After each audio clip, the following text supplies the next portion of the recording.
ఈశ్వరానంద భారతి మహాస్వామి వారి పాదపద్మములకు ప్రణమిలుతూ శ్రీమాత్రే నమః చెప్పండి. శ్రీమాత్రే నమః, శ్రీమాత్రే నమః.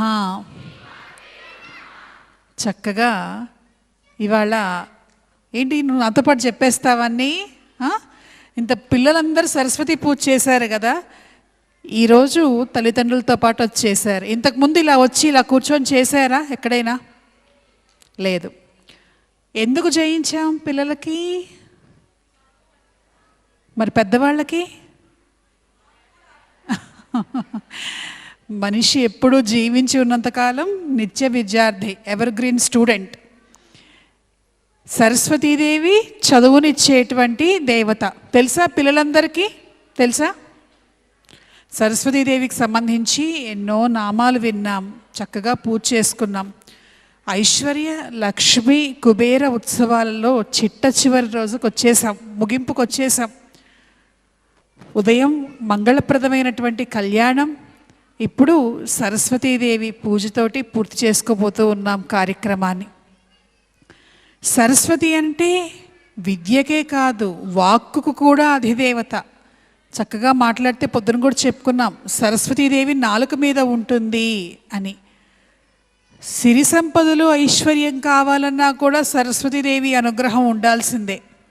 ఎలా అంటే ఒక చిన్న కథ చెప్తాను మీకు నేను. ఒక వ్యక్తి ధనం బాగా రావాలి, పేదవాడు పాపం చాలా పేదరికంలో ఉంటే ధనం బాగా రావాలి అని కోరుకొని లక్ష్మీదేవి యొక్క అనుగ్రహం కలగాలి అని పూజలు చేస్తూ ఉండేవాడు. చేస్తూ ఉంటే లక్ష్మీదేవి అనుగ్రహించాలనుకుంది.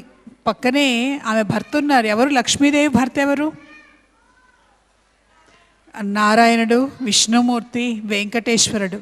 పేర్లు ఎన్నైనా దేవుడు ఆయనే కాబట్టి ఆయన అన్నట్ట, లక్ష్మి ఏంటి, ఏం చేద్దాం అనుకుంటున్నావు నీ భక్తుడి విషయంలో? స్వామి చాలా బాగా పూజ చేస్తున్నాడు, కష్టపడుతున్నాడు, అతనికి ధనము, సిరి సంపదలు, బంగారము, వజ్రాలు అన్నీ కలిపి నేనే వెళ్ళి ఇచ్చేద్దామని అనుకుంటున్నాను అని అన్నదిట. అంటే అతడికి ఇంకా సరస్వతీదేవి కటాక్షం కలగలేదు, నువ్వు డబ్బులు ఇచ్చినా అతడు తీసుకోలేదు అన్నట్ట.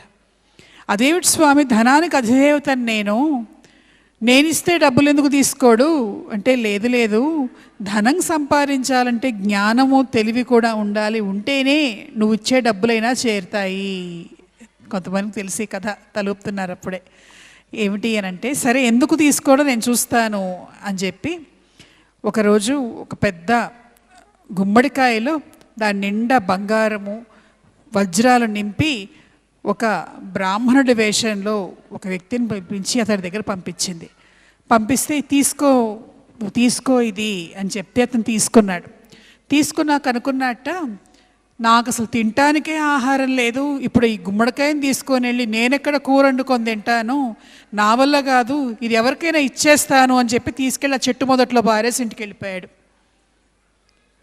మళ్ళీ లక్ష్మీదేవి అన్నది, ఏమిటి స్వామి ఇంతేనా ఇంకా అంటే, చెప్పాను కదా లక్ష్మి, అతడికి ఆ జ్ఞానశక్తి పెరిగేంత వరకు నువ్వు నీ అనుగ్రహం పనిచేయదు అన్నాడు. రెండోసారి మళ్ళీ ప్రయత్నించింది లక్ష్మీదేవి, పట్టు వదలకుండా ప్రయత్నించి అతడు వెళ్తూ ఉంటే దారిలో వజ్రాలు బంగారం ఉన్నటువంటి మూటను పడేసింది. ఇంకేముంది, ఎవరు ఇవ్వాల్సిన పని కూడా లేదు, విప్పి చూస్తే అందులో ఇవన్నీ ఉంటాయి కదా అని. ఆ మూట దగ్గరికి వెళ్ళగానే అతనికి ఎవరో దూరంగా ఒక అంధుడు, కళ్ళు కనిపించినటువంటి వాడు కనిపించాట. పాపం ఎంత కష్టపడి నడుస్తున్నాడో ఈ బాటలో, మనం కూడా ఒకసారి కళ్ళు మూసుకొని నడిస్తే ఎలా ఉంటుందో చూద్దాము అని చెప్పి కళ్ళు మూసుకుంటూ ఆ రత్నాల మూటను దాటి వెళ్ళిపోయాట. రెండోసారి దొరకలేదు. ఇక మూడో స్వామి అన్నదిట లక్ష్మీదేవి, స్వామి నా పరువు పోతుంది, లక్ష్మీదేవిని పూజిస్తే డబ్బులు ఇవ్వకుండా ఉంటుందంటే ఎట్లా స్వామి అని అంటే, అయితే నువ్వే వెళ్ళి అతడితో సరస్వతీదేవి పూజ చేయించు అంటే స్వయంగా సరస్వతీదేవి పూజను లక్ష్మీదేవి వచ్చి చేయించింది. అప్పుడు వచ్చినటువంటి ఎప్పుడైతే పూజ చేశారో, పూజ చేసిన తర్వాత ఎదురుకుండా ఉన్నటువంటి దేవత లక్ష్మి అని గుర్తించే తెలివితేటలు అతనికి వచ్చాయి. ఐశ్వర్యము, సిరి సంపదలు అమ్మవారి చేతుల మీద నుంచి అందుకున్నాడు. కాబట్టి లక్ష్మీ అనుగ్రహం కావాలంటే సరస్వతీదేవి అనుగ్రహం కావాల్సిందే. ఇందాక మన పీఠదేవత రోజు ఇక్కడ సంచార పీఠము, దేవతలు, తీర్థం అని మీకు ఇస్తున్నారు. ఏమిటి సంచార పీఠము అని అంటే, మన శ్రీశక్తి పీఠం చెప్పుకున్నాం ఇంతకుముందు, అనేక విశేషాలు విన్నాం తిరుపతిలో. పీఠం, పీఠాధిపతి ఎక్కడికైనా వస్తే పీఠాధిపతితో పాటుగా పీఠ దేవతలు కూడా వస్తారు. ఎలా సరే, అదృశ్య రూపంలో వచ్చే శక్తి ఎలాగో ఉంటుంది. దాంతోపాటుగా అక్కడ ఉన్నటువంటి దేవతలు ఎవరెవరైతే ఉన్నారో వాళ్ళకు సంబంధించిన విగ్రహాలు, యంత్రాలు కూడా ఇదిగో ఇలా ఈ వెండి విగ్రహాల రూపాల్లో ఇలా వచ్చి నిత్య పూజలు అందుకొని ఆ ప్రాంతంలో ఉన్నటువంటి ప్రజలందరినీ కూడా అనుగ్రహిస్తారు. మనకి ప్రధాన దేవత కాళీదేవి.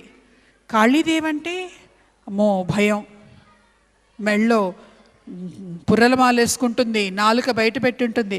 కానీ కొంచెం మీరు దగ్గరగా వచ్చి అమ్మవారిని చూస్తే ఎవరు భయపడరు, చిరునవ్వుతో ఉంటుంది మన అమ్మవారు. శక్తిపీఠంలో అయితే మరకతంతో ఉంటుంది అమ్మవారు. మరకతంతో, మరకత మణితో ప్రకాశిస్తూ ఉంటుంది. మరకతం అంటే ఏ రంగులో ఉంటుంది? గ్రీన్, ఆకుపచ్చ. అటువంటి మరకత విగ్రహం మరెక్కడా భారతదేశంలో లేదు. ఎందుకు చెప్తున్నాను అంటే, కాళీదేవిని ఆమె కూడా కొంతమందికి చదువునిచ్చింది శారదా స్వరూపంగా. తెనాలి రామకృష్ణ తెలుసా మీకు? తెనాలి రామకృష్ణకి చదువు ఎవరిచ్చారు? కాళికాదేవి. కాళిదాస మహాకవి తెలుసా మీకు? ఆయన పేరులోనే ఎవరున్నారు? కాళీదేవి ఉన్నది. తెనాలి రామకృష్ణ అయితే చాలా చిత్రంగా ఉంటుంది. ఆయన విద్య కోసం అమ్మవారి అనుగ్రహం కలగాలి, పేదరికం, అమ్మవారి అనుగ్రహం కలగాలి అని పూజ చేస్తే అమ్మవారు ప్రత్యక్షమైంది. ప్రత్యక్షమై, నాయనా నీకు నేను ఒక వరం ఇస్తాను, కోరుకో. ఇదిగో ఒక చేతిలో పాలున్నాయి, రెండవ చేతిలో పెరుగున్నది.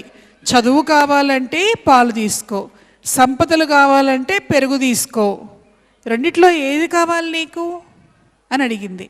అడిగితే ఆయన అన్నట్ట, అమ్మా రెండూ నీ చేతిలో ఉంటే ఏది గొప్పదో నాకెలా తెలుస్తుంది? రెండూ ఒక్కసారి నా చేతికి ఇవ్వమ్మా, నేను చూసి ఏది బాగుంటుందో, ఏది విలువైందో నా అంతటా నేను స్వయంగా తెలుసుకొని ఆ రెండిట్లో ఏది స్వీకరించాలో నేను నిర్ణయించుకుంటాను అన్నాడు. అమ్మవారు ఇచ్చింది. ఇవ్వగానే ఏం చేశాడు? రెండు కలిపి గడగడ తాగేశాడు. తాగుతాడని తెలియక ఇచ్చింది అమ్మవారు, తెలిసేగా ఇచ్చింది.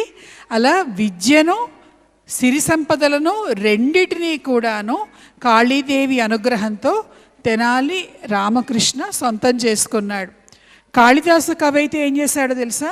ఆయనకు విద్య రాకపోతే ఉజ్జయినిలో ఉన్నటువంటి కాళీ దేవాలయానికి వెళ్ళాడు. అమ్మవారు అప్పుడు లేదు, రాత్రిపూట వెళ్తే నగర సంచారానికి వెళ్ళింది. అమ్మవారి గర్భగుడిలోకి వెళ్ళి గడి వేసుకున్నాడు. తెల్లవారుజామున అయ్యేటప్పటికి అమ్మవారు వచ్చింది. వచ్చి చూసేటప్పటికి తలుపు గడియ వేసింది. అమ్మవారు లోపలికి వెళ్ళాలంటే తలుపు అడ్డా, గడియ అడ్డా కాదుగా. అంటే ఈ భక్తుడు ఏమనుకుంటున్నాడు? ఓహో, తలుపేస్తే అమ్మవారు లోపలికి రాలేదు అని అనుకున్నాడు. ఎందుకు అనుకున్నాడా అని ఆమె కూడా తలుపు కొట్టింది. కొడితే, అమ్మ నువ్వేనా వచ్చింది?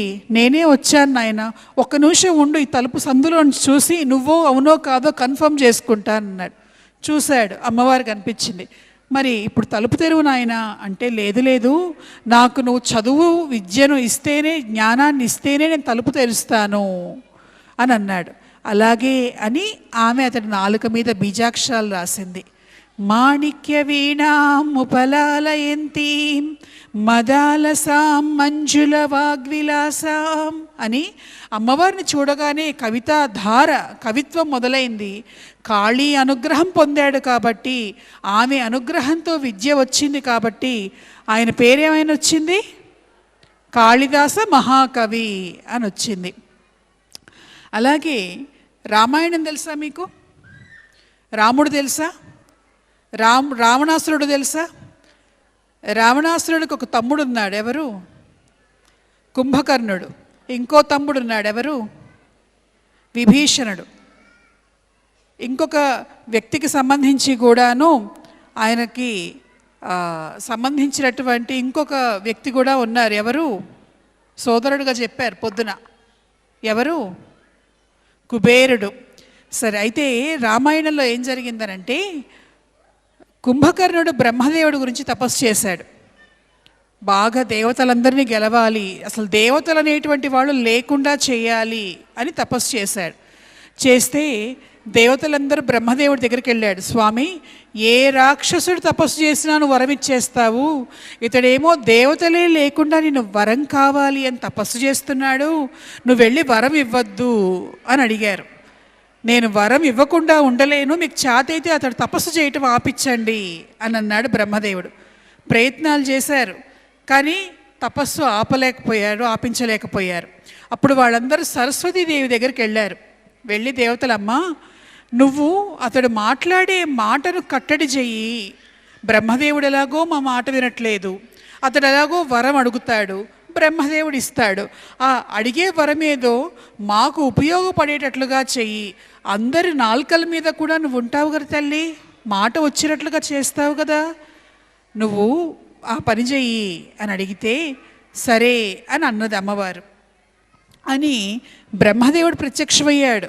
ఇతడేం వరం కావాలనుకున్నాడు?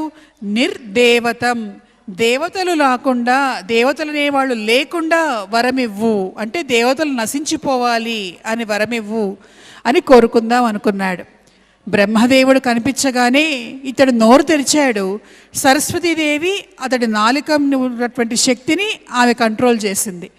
నిర్దేవతం కాస్త నిద్రావత్వం, నిద్ర కావాలి అని కోరుకున్నాడు కుంభకర్ణుడు. అలా ఆయన లేచేదాకా ఆయన ఎప్పుడు నిద్రలోనే ఉంటాడు. మీరు రామాయణం జరిగితే ఎవరైనా ఎక్కువసేపు నిద్రపోతే ఏ నిద్ర అంటారు? కుంభకర్ణుడిలాగా నిద్రపోతున్నాం అని అంటారు. సరస్వతీదేవి వల్ల నిర్దేవతం కాస్త నిద్రావత్వం అయిపోయింది కుంభకర్ణుడికి. కాబట్టి మనకి ఏం దేవతల దగ్గరికి వస్తున్నాం, కోరుకోమంటున్నాం, ఏం కోరుకోవాలో సరస్వతీదేవి మనకు తెలిసేటట్లుగా చేస్తుంది. ఎలా మాట్లాడాలో సరస్వతీదేవి మనకు తెలిసేటట్లుగా చేస్తుంది. ఏ నేర్చుకోవాలన్నా త్వరగా వచ్చేటట్లుగా సరస్వతీదేవి చేస్తుంది. అటువంటి సరస్వతీదేవికి సంబంధించినటువంటి పూజను ఈ పూట మనం ఎవరికి చేసాం? పుస్తకానికి, పెన్నుకి చేసాం. పుస్తకం అంటే ఎవరి స్వరూపం? సరస్వతీదేవి స్వరూపం. కాబట్టి చక్కగా ఈ పుస్తకము, పెన్ను తీసుకెళ్తారా? తీసుకెళ్ళి ఏం చేస్తారు? వాడండి. నిన్న డబ్బుల్లాగా దాచిపెట్టకండి. డబ్బులంటే దాచిపెట్టుకుంటే మనం కావాలి అని కోరుకుంటాము, మనం దాచుకోవాలనుకుంటాం డబ్బుని.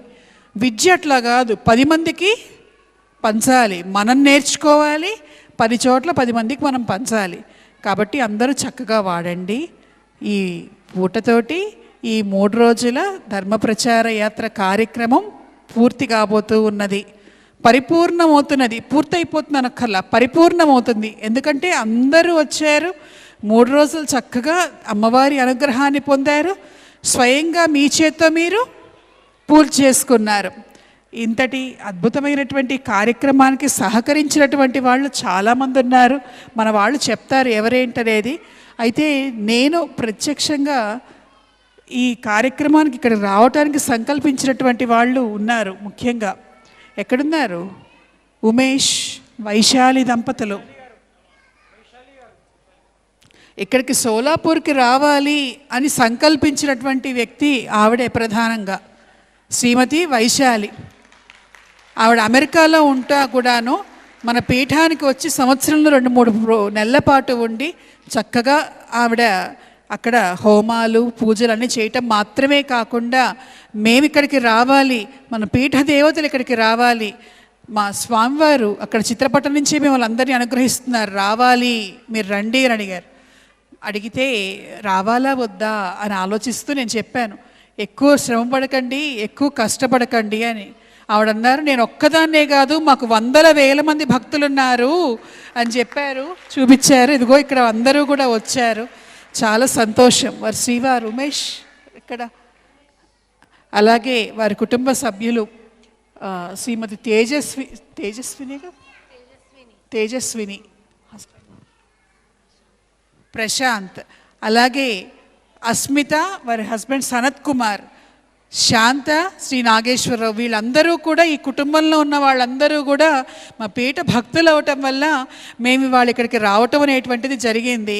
అయితే ఇక్కడికి రావటం వల్ల ఏం జరిగిందనంటే మా శక్తిపీఠ కుటుంబం వీళ్ళతో పాటుగా ఇన్ని వందల మందిని కలుపుకోవటం జరిగింది.